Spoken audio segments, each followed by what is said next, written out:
과부와 낯선 사내의 기막힌 인연. 경상도 남부에 위치한 외진 산골 운봉리. 산이 마을을 감싸 안고 있었고 안개는 날마다 지붕 위로 흘러내렸습니다. 이곳에 사는 사람들은 조용히 농사짓고 들풀처럼 살아갔습니다. 운봉리 가장 끝자락 대숲을 지나야 나오는 허름한 초가집 하나가 있었어요.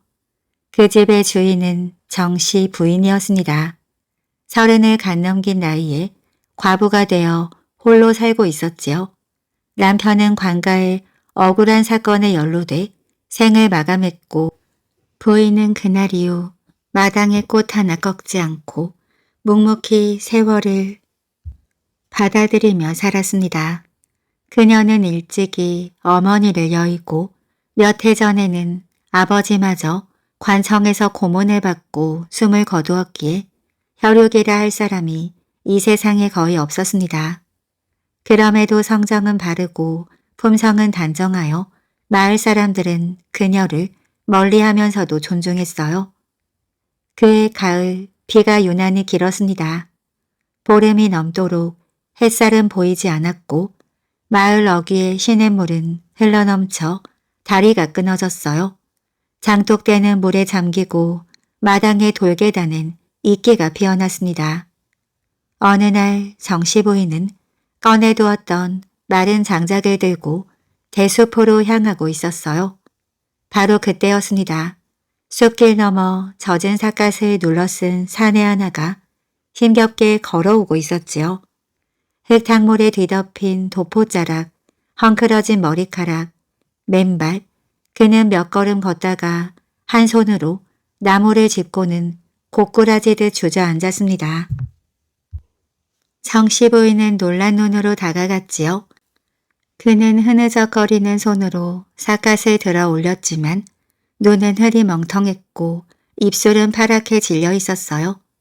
이보세요. 정신 좀 차리세요. 그녀는 그의 팔을 잡고 부축했습니다. 사내는 숨을 몰아쉬며 입을 열었어요. 물 한 모금만. 정씨 부인은 마른 수건을 꺼내 얼굴을 닦아주며 말했지요. 제 집이 여기서 가까워요. 부축해드릴 테니 조금만 참으세요. 말라붙은 손가락이 그녀의 소매를 잡았고 두 사람은 천천히 대숲을 지나 초가집으로 향했습니다. 그녀는 그를 마루에 눕히고 장작불을 지폈어요. 솥에 쌀을 난치고 묵은 된장과 말린 호박으로 죽을 끓였지요. 그 사이 사내는 미열에 시달리며 밤새 헛소리를 했습니다. 아버지, 그건 안 됩니다. 그녀는 그 소리를 들으며 문득 오래전 자신의 아버지가 끌려가던 날을 떠올렸습니다. 바로 이런 날이었어요. 비가 쉬지 않고 내리던 그날 말입니다. 사흘 만에 사내가 눈을 떴습니다. 그녀는 바느질을 하다 말고 조용히 말했지요.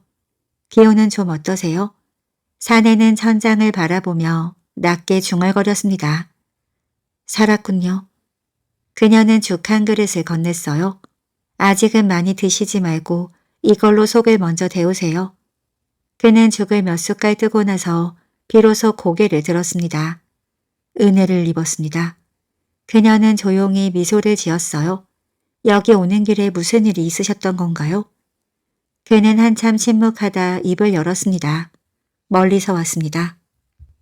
가던 길이 끊기고 이리저리 떠돌다 보니 이 마을에 닿았지요.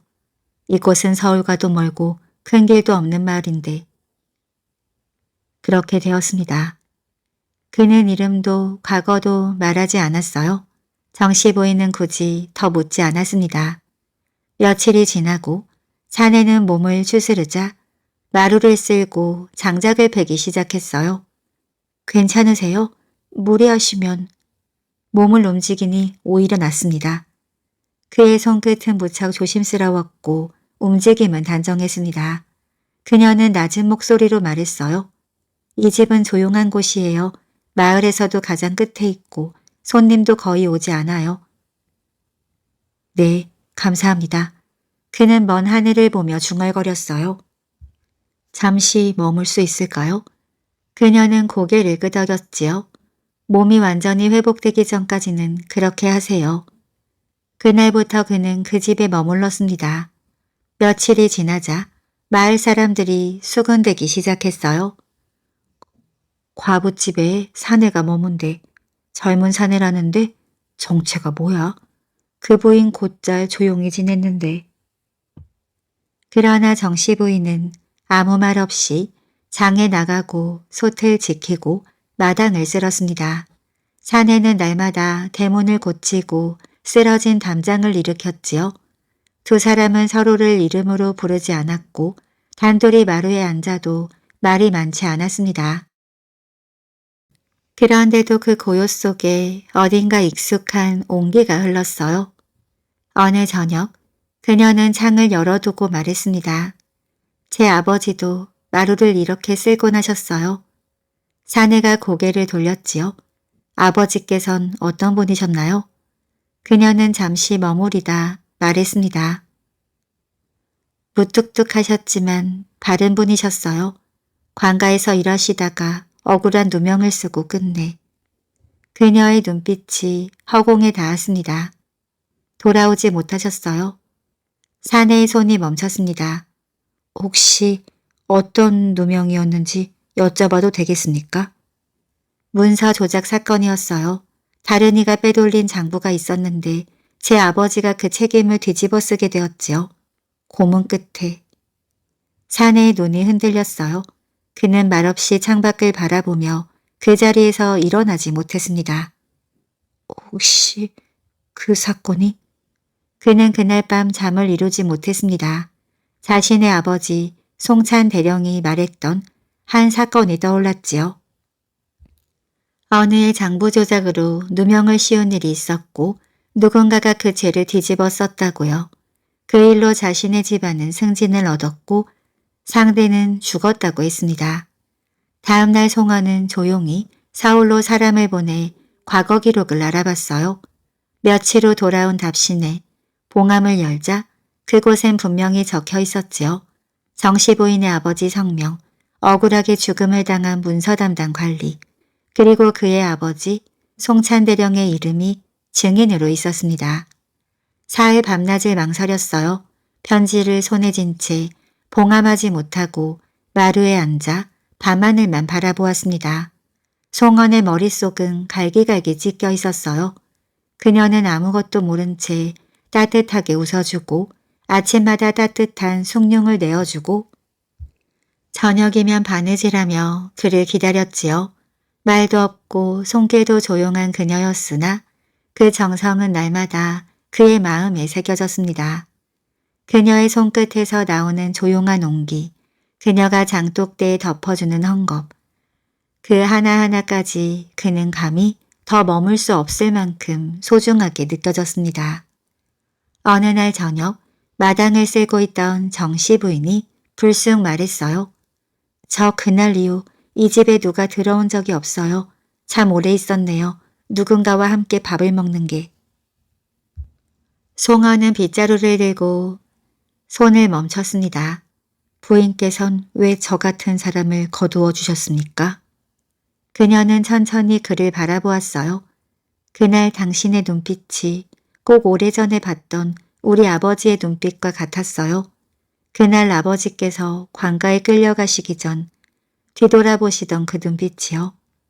송어는 그 말을 듣고 숨이 멎는 듯 했습니다. 그녀는 빙글에 미소를 지으며 말했어요. 어떤 사연이 있든 그건 사람을 정죄할 이유가 안 되잖아요. 제 아버지도 억울하셨겠지만 그때 그 관가 안에도 어쩌지 못한 사람들도 있었겠지요.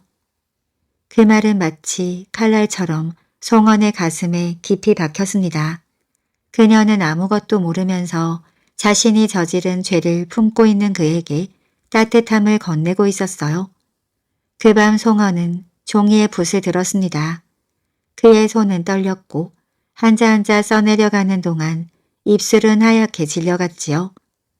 편지 내용은 다음과 같았습니다. 부인께 이 글을 드리기까지 100번은 넘게 붓을 들었다가 놓았습니다. 제가 이 집에 머문 날부터 지금까지 한시도 편히 숨쉰 적이 없습니다. 처음엔 그저 우연이라 여겼으나 어느 날 부인께서 말씀하신 아버지의 일로 인해 모든 의문이 해답으로 이어졌지요. 그 억울한 사건의 증인 바로 제 아버지였습니다. 제가 저지른 일은 아니지만 그 고통이 부인께 닿았다는 것을 안 뒤로는 도저히 여기에 머물 수가 없었습니다. 부인께서 제게 베풀어 주신 따뜻한 말과 밥상, 그것이 저를 더욱 죄인으로 만들었습니다. 모든 것은 제 부족함입니다. 허락하신다면 멀리서라도 부인을 지켜보겠습니다. 부디 건강하시길, 부디 웃음 잃지 마시길. 송헌.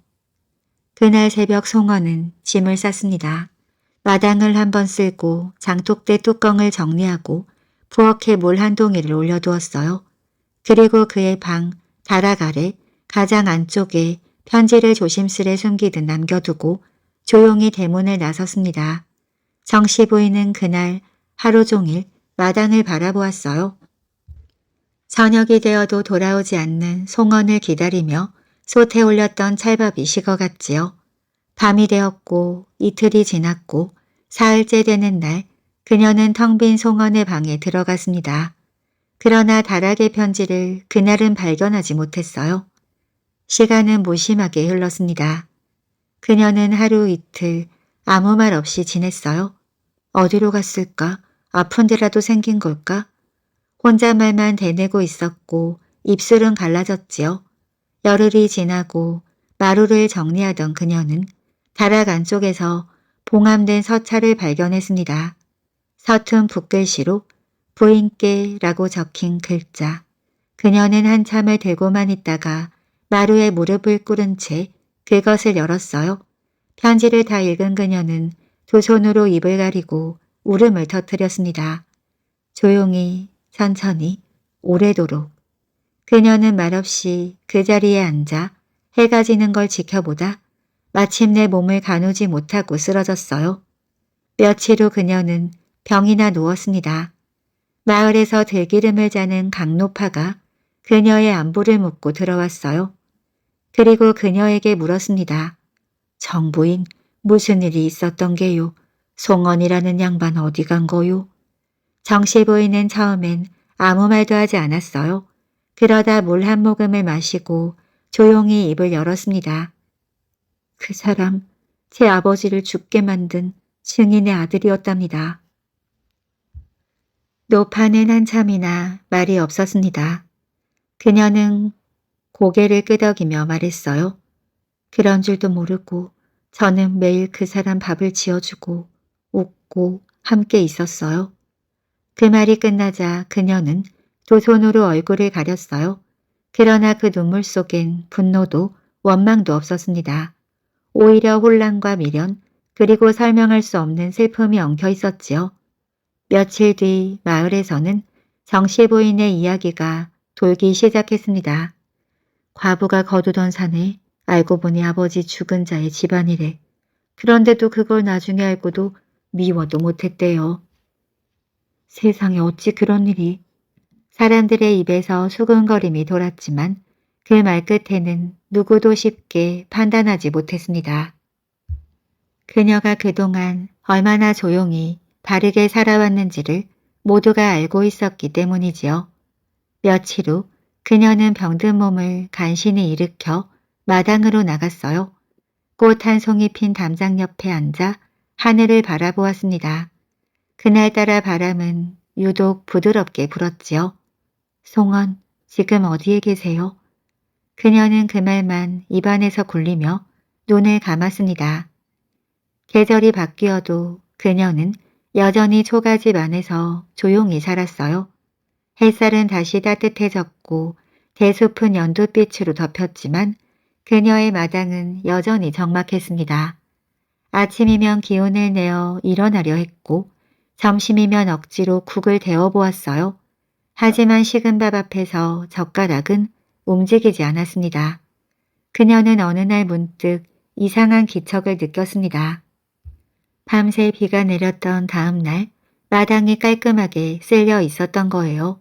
그녀는 깜짝 놀랐습니다. 몸을 가누지 못해 바깥에 나간 적도 없었고 문을 연 적도 없었지요. 그런데 마당엔 발자국 하나 없이 깨끗한 빗물 자국만 남아 있었어요. 그녀는 가만히 마루 끝에 앉았습니다. 그때 담장 아래 조용히 놓여있던 마른 쑥 다발 하나를 발견했지요. 손에 쥐어보니 며칠 된 듯한 냄새가 났어요. 그 안에는 부드럽게 접힌 헝겊이 있었습니다. 그녀는 떨리는 손으로 그걸 열었지요. 그 안에는 마른 귤껍질과 잘게 쪼갠 생강 몇 조각, 그리고 잘 손질된 약초 한 뭉치가 들어있었습니다.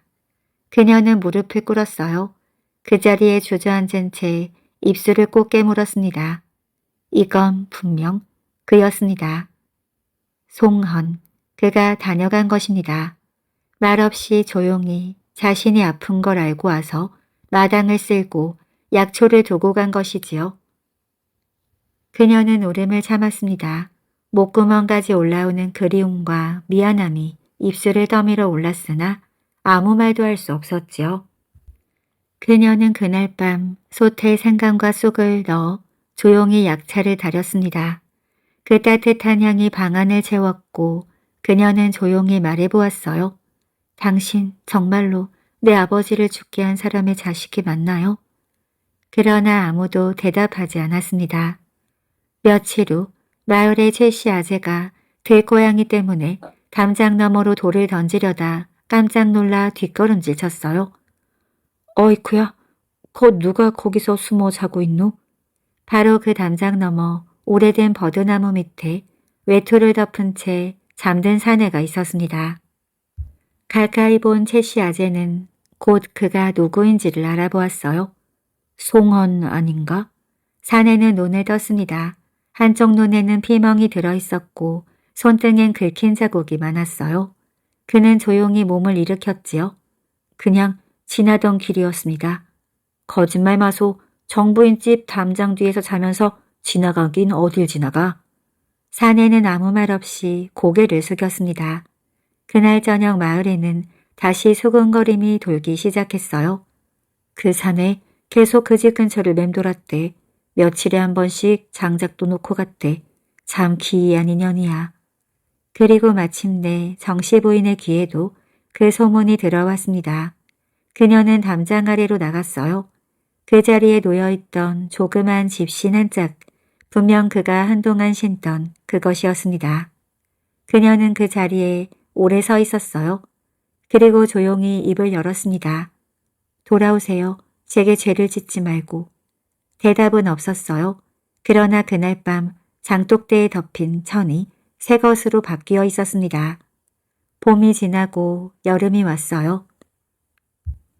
그녀의 집 마당 한켠 그늘 아래 심어둔 상추가 무성하게 자랐습니다. 하루에도 몇 번씩 물을 주던 그녀는 요즘 들어 물을 주지 않아도 채소들이 시들지 않는 걸 눈치챘지요. 그뿐이 아니었습니다. 장독대 위 천은 자주 바뀌어 있었고 부엌 뒤쪽 작은 땔감 더미는 언제나 일정한 모양으로 정리돼 있었어요. 심지어 비가 많이 내리던 날이면 담벼락 아래 작은 고랑이 고요하게 정비되어 있기도 했습니다. 그녀는 알 수 있었어요. 누군가, 아니 그 사람이 다녀간다는 것을 말입니다.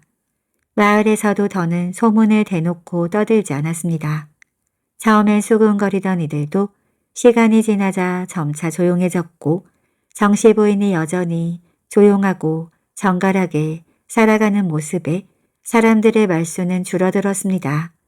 그중 한 명인 강노파는 어느 날 장에 가던 길에 말했어요. 정부인 미안하네. 그가 노린 너무 쉬운 말로 정부인 마음을 재단했어. 정씨 부인은 고개를 숙이며 말했지요. 아니요. 저도 제가 제 마음을 잘 모르겠더라고요. 강노파는 그녀의 손을 꼭 잡았습니다. 사람 일이 그리 단순하지 않다네. 누가 옳고 누가 그르다 단정 지을 수 없지. 진심이 있다면 죄도 결국은 용서받는 날이 오게 되어 있어. 그녀는 그 말을 가슴에 담았습니다. 강노파는 마을 사람 중 처음으로 그녀의 진심을 이해해주는 이였어요. 그날 밤 그녀는 오랜만에 글을 썼습니다. 종이 한 장에 붓으로 천천히 써내려갔지요. 송헌, 다시 와주세요. 지금은 제가 당신을 지켜드릴 차례입니다. 그녀는 그 편지를 접어 그가 한동안 머물던 담장 뒤 버드나무 아래 조용히 두었습니다. 비가 내리기 전날이었어요. 그날 밤 문득 마당에서 인기척이 들렸습니다. 그녀는 등잔을 들고 조용히 문을 열었지요. 그런데 아무도 없었습니다. 다만 담장 아래 그 편지를 누군가 다시 가지런히 접어놓은 채 약초 한 묶음이 놓여 있었어요. 그녀는 조용히 그걸 손에 들고 말했습니다. 정말 나를 용서하지 못한 건 나 자신이었어요. 며칠 뒤 그가 나타났어요. 이른 아침 안개가 아직 걷히지 않은 마당 앞에서 그는 조용히 서 있었습니다. 그녀는 마당 끝에서 그를 바라보았습니다. 둘 사이엔 말이 없었고 바람 소리만 들렸지요. 그가 먼저 고개를 숙였습니다. 다시 웃고 싶지 않았습니다. 감히. 그녀가 말했어요. 당신이 한 일은 죄가 아니에요. 숨기려 했던 건 당신이 아니라 당신의 마음이었겠지요. 전 이제 그것까지도 알 수 있어요. 그는 울듯 고개를 떨구었고 그녀는 조용히 말했습니다. 당신이 날 떠나며 남긴 그 편지, 나를 다시 살게 했어요. 그 순간 안개가 걷히며 햇살이 마당 위로 내려앉았습니다. 그해 가을, 두 사람은 조용히 혼례를 치렀습니다. 초가집안 마루 위에 간소한 상을 차리고 촛불 하나로 맹세를 대신했어요. 혼례에는 몇몇 이웃만이 함께했지요. 강노파는 곰국을 끓여오고 쇠시아제는 닭 한 마리를 잡아왔습니다. 처음엔 말을 아끼던 사람들도 그날만큼은 환한 얼굴로 고개를 끄덕였어요. 그리고 이 말이 마을에 조용히 퍼졌습니다. 정부인과 그 사내는 잠든 인연이었구먼. 시간은 흐르고 계절은 몇 번을 지나갔어요. 하지만 정씨 부인의 마음 깊은 곳에는 여전히 꺼지지 않는 마음 하나가 남아 있었습니다. 그것은 다름 아닌 아버지에 대한 죄책감이었어요. 어느 날엔 밥을 짓다가 또 어느 날엔 장독대 위 물을 들여다보다가 갑자기 가슴이 저리도록 무너지는 마음이 찾아오곤 했습니다. 아버지, 정 괜찮은 걸까요? 남편 송언은 그런 그녀의 침묵을 눈치챘습니다. 그녀는 말하지 않았지만 어떤 날은 눈가가 부어 있었고 어떤 날은 허공을 오래 바라보며 움직이지 않았어요. 그는 알 수 있었습니다. 그녀가 여전히 아버지를 마음에서 놓지 못하고 있었다는 것을요. 그래서 그는 자신도 말없이 한 가지를 시작했습니다. 그녀 몰래 정씨 부인의 아버지 묘소를 찾아갔지요. 산길을 걸어오르고 이끼 낀 비석을 닦고 덮인 낙엽을 걷어내고 손수 풀을 베고 흙을 다듬었습니다. 그는 한마디도 소리내지 않았고 누구에게도 말하지 않았어요. 그저 자신의 손으로 조용히 지은 죄를 조금씩 덜어내고자 했습니다. 그렇게 몇 달이 흐른 어느 날 마을의 강노파가 장터에 다녀오는 길에 말했어요. 정부인, 아버지 묘소에 요즘 자주 가시나? 아니요, 좀처럼 갈 엄두가 나지 않네요. 그래? 그런데 묘소가 어찌나 말끔한지 불 하나 없이 정돈이 돼 있던데 비석도 닦여 있고 벌초한 것처럼 바닥도 반듯하고. 그녀는 놀란 얼굴로 노파를 바라보았습니다. 정말요? 누가 했는지는 모르겠지만 그 정성이 그저 한두 번 간 게 아니더이다. 벌써 서너 달은 된 듯했어요. 그녀는 아무 말도 하지 못했습니다. 그러나 눈가가 뜨거워지는 것을 감출 수 없었어요. 그날 밤 송어는 평소처럼 마루를 정리하고 있었습니다. 그녀는 문을 열고 조용히 말했지요. 묻지 않았지만 내가 아는 이름 없는 손길이 하나 있어요. 그는 고개를 숙이며 말했지요. 그분께 드릴 말씀이 많았습니다. 당신께는 감히 못하는 말들을 그곳에 가면 할 수 있을 것 같아서요. 그녀는 고개를 끄덕이며 속삭이듯 말했어요. 당신 마음 아버지도 아셨을 거예요.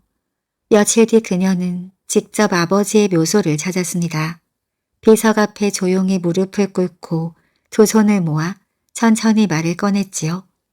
아버지, 저 아버지께 참 많이 죄송해요. 그 사람을 좋아하게 된 것도 함께 살게 된 것도 지금도 가끔은 마음이 아파요. 하지만 아버지, 그 사람 정말 좋은 분이에요. 말없이 묘소를 다듬고 아무 말 없이 제 슬픔을 덜어주는 사람이에요. 그녀는 고개를 숙였습니다. 아버지도 이해해 주실 거지요? 눈물은 말없이 흘렀고 그 사이로 산새 울음소리가 바람에 실려 퍼졌어요. 그날 이후 그녀는 더 이상 괴로움에 붙들리지 않았습니다. 그의 곁에서 다시 마음을 다잡고 함께 밥을 짓고 밭을 일구며 살았습니다. 두 사람은 서로의 허물을 말하지 않았어요. 그 대신 말없이 물을 길었고 함께 김치를 꺼내어 나누었으며 달빛 아래 마당에 나란히 앉아 별빛을 바라보았지요. 그들의 삶은 조용했지만 깊었고 모질었던 세월 끝에서 서로를 온전히 안으며 살아갔답니다.